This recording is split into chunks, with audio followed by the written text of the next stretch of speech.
Hello students, welcome to our new video on grade 9 physics. Today we will learn about electrical components.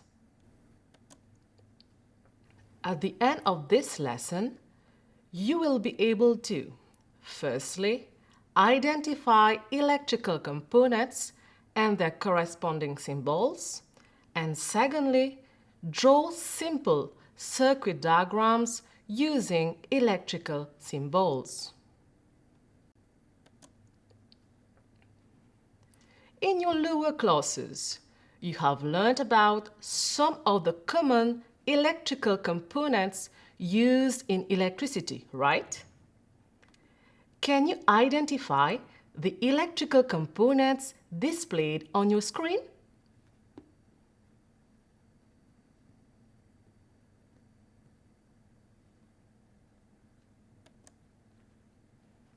Of course, we can identify a connecting wire,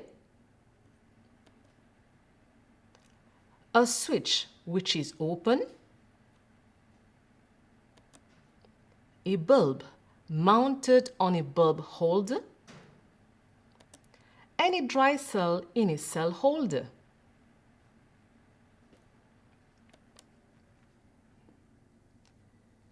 In order to draw circuit diagrams, we need to know what the different electrical components do and the symbols that we use to represent them. In fact, electrical symbols are very useful when drawing circuit diagrams. Thus, in today's video, we will explore the main electrical symbols that you need to know about. Cell.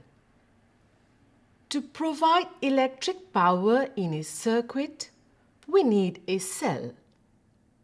The cell is the source of energy of the circuit. The longer line represents the positive terminal of the cell. The shorter line represents the negative terminal of the cell.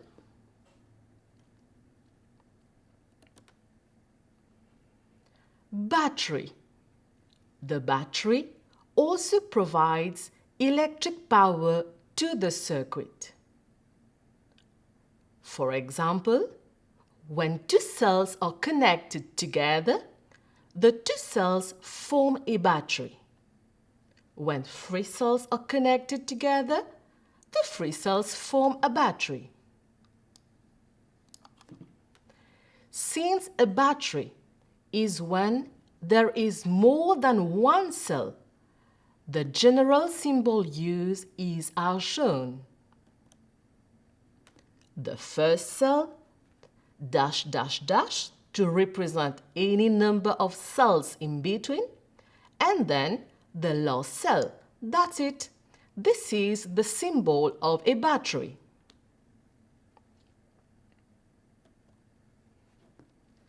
Power supply. Another source of energy in a circuit is a power supply. Like the cell and the battery, the power supply provides electric power to the circuit. The symbol for the power supply is as shown.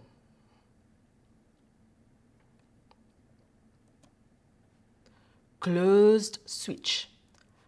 A switch is used to complete or break a circuit. Here is a closed switch. A closed switch allows current to flow as it makes the circuit complete. This symbol represents a closed switch.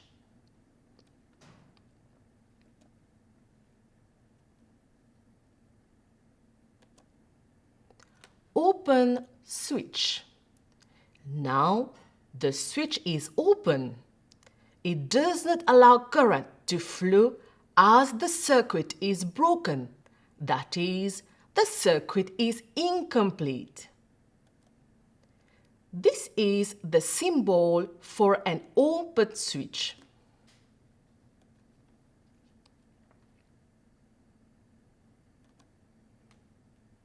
Bulb or lamp. We also have bulbs or lamps. When in use, a bulb converts electrical energy into light energy and heat energy. The symbol used to represent a bulb is an intersection sign enclosed in a circle. A second symbol used is a cross, enclosed in a circle as shown on your screen.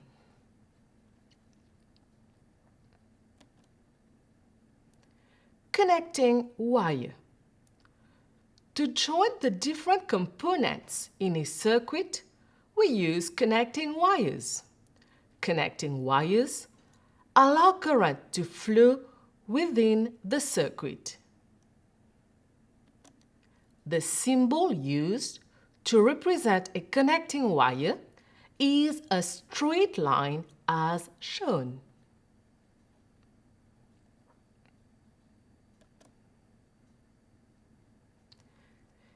In a circuit, we also have physical quantities such as current that we measure.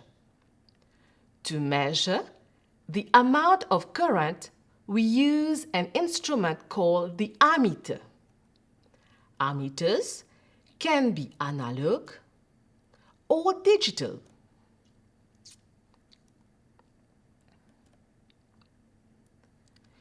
The symbol used to represent an ammeter is a capital letter A enclosed in a circle as shown.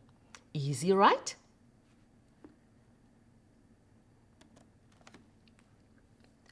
Another physical quantity that we measure is the potential difference between 2 points in a circuit. The instrument used to measure potential difference is called the voltmeter. Like the ammeter, there are two types of voltmeters: analog and digital.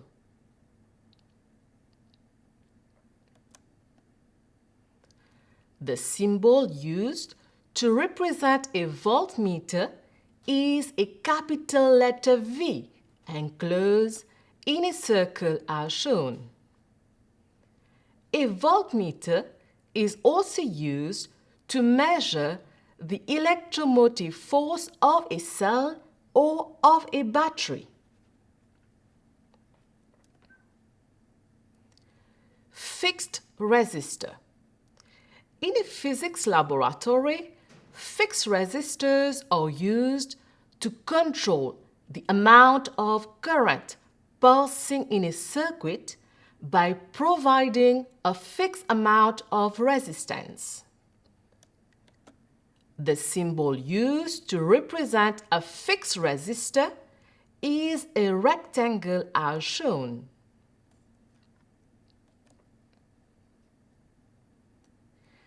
This is all concerning the main electrical components and the symbols used to represent them. There are other electrical components used in a circuit that we learn about in higher classes. Let us check what we have learned. Carefully observe the symbols displayed on your screen. Can you identify them?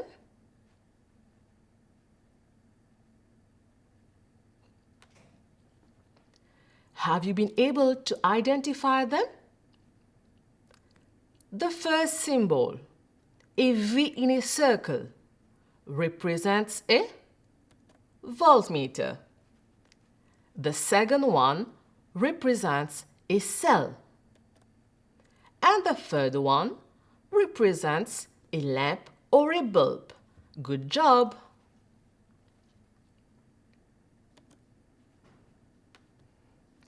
We are now going to use the electrical symbols that we have just learned to draw circuit diagrams.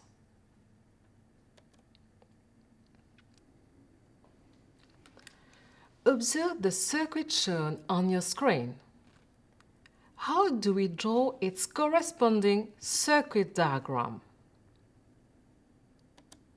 We start by drawing the symbols for the switch, the bulb, and the cell. We should ensure that the order of the components in the circuit is same as the order of the symbols drawn. Then, using straight lines for wires, join the symbols together.